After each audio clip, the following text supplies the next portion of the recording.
let's get back to basics with CIH Equipment Company and eGas Depot. How to turn on the DC Lite.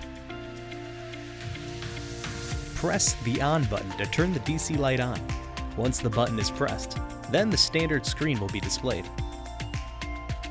How to do a single reading. Before the reading, make sure you are connecting your tubing to the correct place before conducting a reading. For the BIOS dry count DC Lite, you want to connect the tubing to the outlet located at the bottom. After you are done setting up your equipment, you can begin your reading. To start with the reading, press the read button. Next, press and release the read button only once. You will then hear a click. This will let you know the DC Lite has started the process of taking a reading. Your measurements from the reading will appear on the LCD display in milliliters or liters depending on your settings. How to do a sequence reading. If you need to take a group of readings to figure out an average, you can do this by administrating a sequence reading. First, you press the on button.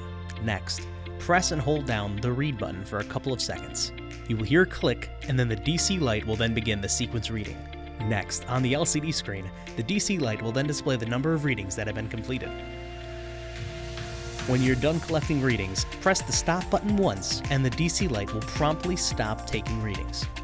The LCD screen will stay on with the recorded readings for a couple of minutes. How to turn off.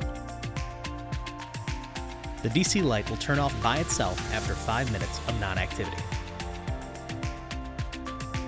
Please be sure to watch more videos of Back to Basics, and remember, we're here to help with your health and safety equipment calibrations. Just call us or give us a visit at cihequipment.com and find calibration gases and safety equipment at egasdepot.com.